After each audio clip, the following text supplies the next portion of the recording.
Jóvenes, espero estén pasando días muy agradables con su familia, especialmente de salud. Es una temporada de mucho riesgo, vale la pena no salir.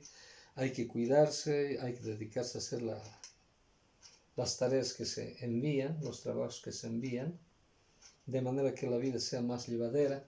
No podemos permanecer sin hacer nada, hay trabajos por hacer y el trabajo que ustedes lo van a hacer de manera permanente es más individual y es una responsabilidad enteramente personal. No esperen que el papá o la mamá les estén diciendo lo que tienen que hacer. Ustedes es cuando tienen que asumir su propia responsabilidad de estudiantes. Continuando con lo que estamos haciendo en el trabajo de química, hoy vamos a referirnos a las propiedades de la materia. Pero antes de esto podemos recordar un poco, ¿qué es la materia? La materia ya hemos dicho que es todo aquello que nos rodea, todo aquello que ocupa un lugar en el espacio, que tiene peso. Y hemos hecho la prueba inclusive con el aire. Habíamos indicado que el aire si tiene peso impresiona los sentidos porque nosotros cuando agitamos un poco la mano, por ejemplo, nos damos cuenta que la mano choca con algo. Ese algo que no lo vemos está formado por el aire, donde están el oxígeno, el nitrógeno fundamentalmente en mayor proporción. Entonces, además el aire se puede pesar. Un balón vacío, por ejemplo, sin aire, pesa diferente a cuando se llenara de aire. Una pelota, si llenamos de aire, si inflamos, entonces van a ver que ha de haber un aumento de materia en el peso del balón. Cuando nos referimos a las propiedades de la materia, ¿qué quiere decir propiedades? Cuando decimos propiedad de algo, estamos indicando lo que le es propio. Decimos propiedades de la materia. ¿Qué propiedades de la materia? ¿Qué propio tiene la materia? Eso estamos diciendo. Propio tiene la materia que ocupa un lugar en el espacio, puede reaccionar, podemos tocar, impresiona los sentidos. Eso es propio de la materia. Esas son propiedades. Y como propiedades, algunas pueden ser físicas. Estas propiedades físicas se refieren a la dureza. Esta sustancia, por ejemplo, es dura, es suave. ¿Cómo es esta sustancia? ¿De qué color es esta sustancia? Más o menos de un color plateado, ¿no es cierto? Eso es propio en esto, en esta materia que yo tengo. Y esto es rígido, miren. En cambio, este otro material, miren, es un alambre de plomo, pues. Y miren, es menos duro que esto. Es de un color más o menos parecido, pero este es más brilloso. Entonces, esas son propiedades de la materia. Otra propiedad que podemos indicar, miren, en esta otra clase de materia, ¿qué es este? Este es un material hecho de cobre. El cobre tiene esta característica, tiene esta propiedad. Esto le es propio al cobre, su color es de un color rojizo más o menos. Entonces, eso es propio solo del cobre, es una propiedad del cobre. Entonces, como propiedades podemos decir y podemos aplicar algunas cualidades a la materia. Estas cualidades, unas pueden ser de carácter físico y otras propiedades, otra cosa que tiene propia la materia, son las propiedades químicas.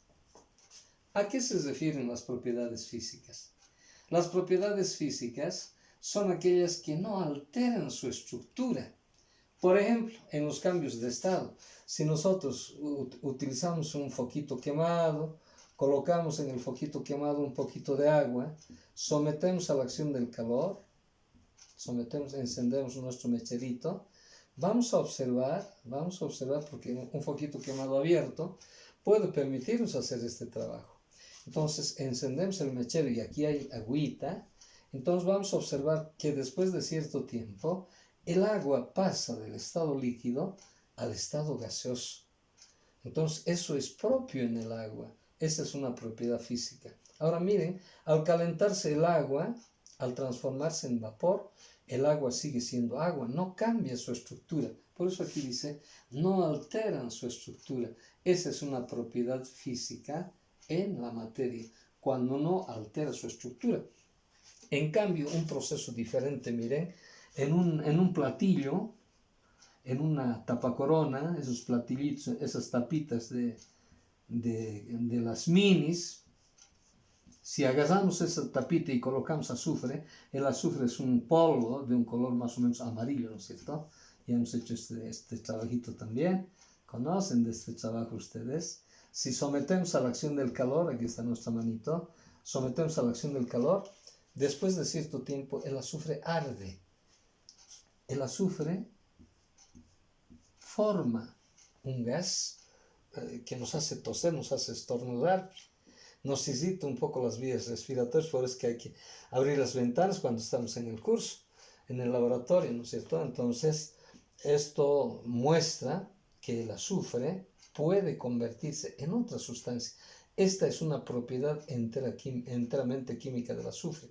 Esa es una propiedad química, porque el azufre está dejando de ser azufre, convirtiéndose en otra sustancia, transformándose en otra sustancia. Eso es una propiedad química, correspondería a este grupo. En cambio, en las propiedades físicas, donde no alteran su estructura, como este ejemplo del agua, en sus cambios de estado, el agua, aquí está líquida. Si calentamos el agüita, pasa al estado de vapor, el agua sigue siendo agua. ¿Qué ha pasado? Lo único que ha hecho es pasar del estado líquido al gaseoso. ¿Y cómo podemos recuperar? Inclusive aquí podemos colocar un otro recipiente, un vaso con un poco de agua. Entonces vamos a ver de que aquí se forman unas gotitas y otra vez puede volver a gotear, ¿no es cierto? Y eso muestra de que no ha alterado la estructura del agua. Por eso que esta es una propiedad enteramente física, porque la materia no ha cambiado su estructura. Este es ejemplo entonces de una propiedad química, de una propiedad física de la materia, donde la materia no se transforma en otra sustancia. Cambios de estado. El agua de líquido pasa a vapor, o a gas si quieren, ¿no? Aunque no es lo mismo decir gas que vapor. Entonces los cambios de estado son ejemplo de una propiedad física. Ahora, estas propiedades físicas pueden ser algunas veces extensivas y algunas otras pueden ser intensivas. Hay dos clases de propiedades físicas entonces. Unas son propiedades físicas extensivas. Estas propiedades físicas de la materia extensivas se caracterizan porque varían de acuerdo a la cantidad. Ejemplo, varían de acuerdo a la cantidad. Ejemplo, o sea, son sumativas. Entonces, son ejemplos el peso, son ejemplos el volumen. Si yo tengo un volumen determinado de líquido, miren,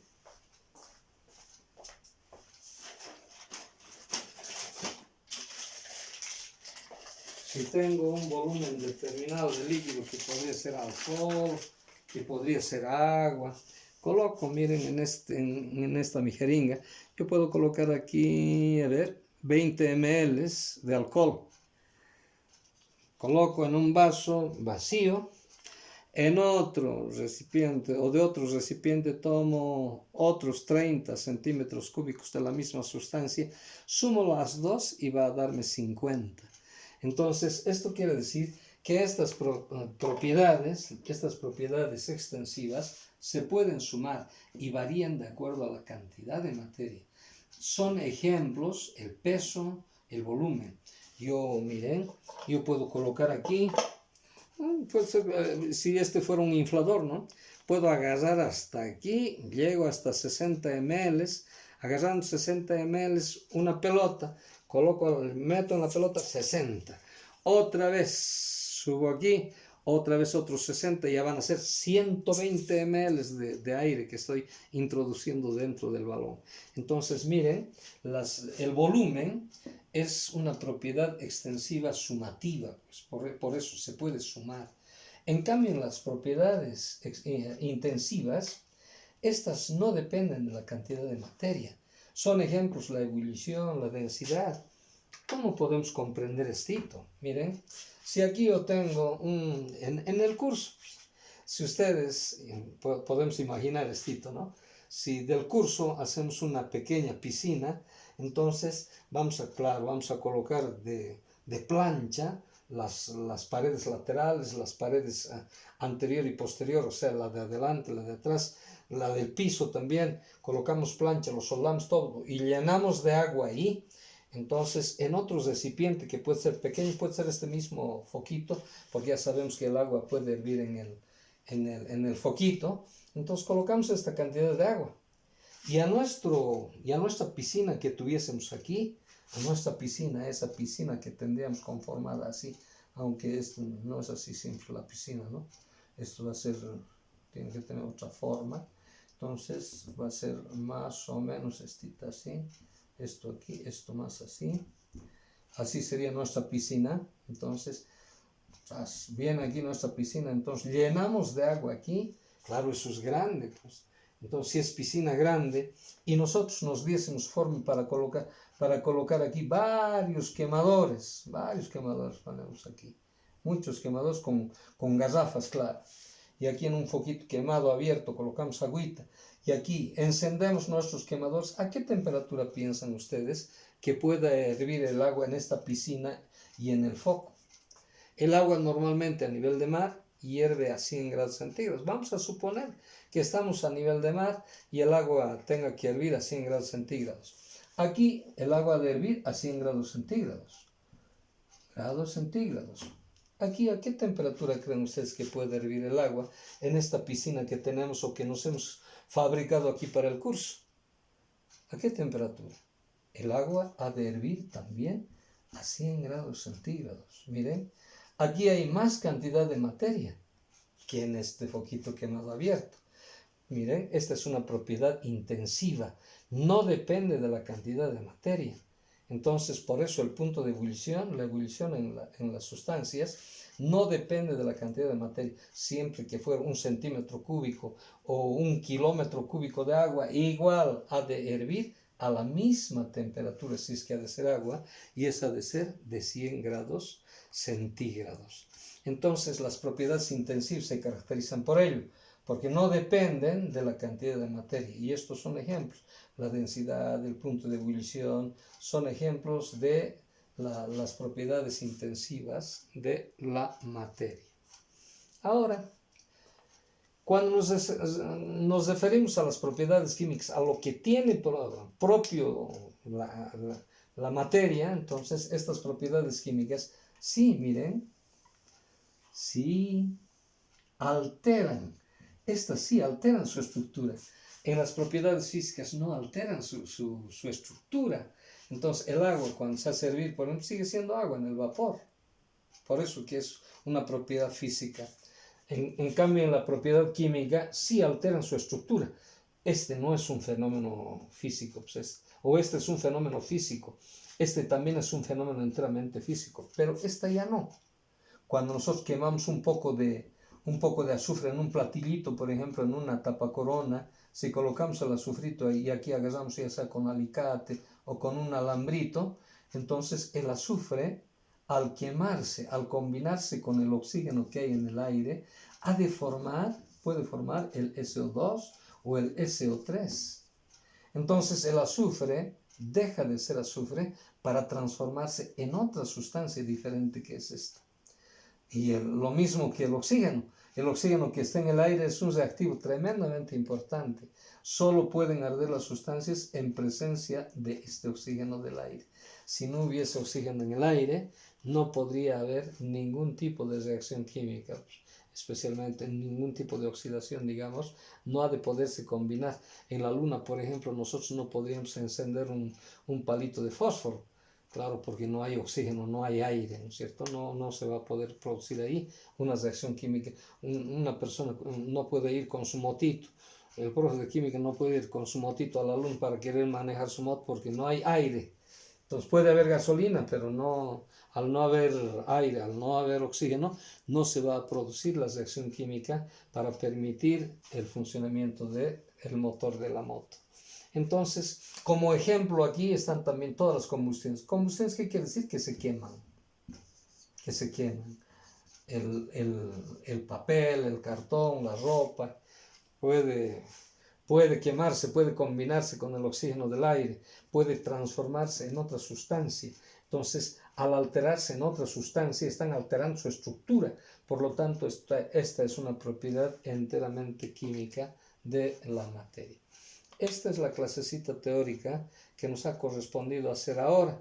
Les voy a continuación se los voy a poner algunas preguntas, algunos trabajitos para que ustedes pongan ejemplos para ver si entendieron, si comprendieron o no esto de las propiedades de la materia. Entonces vamos a utilizar básicamente nuestro textito.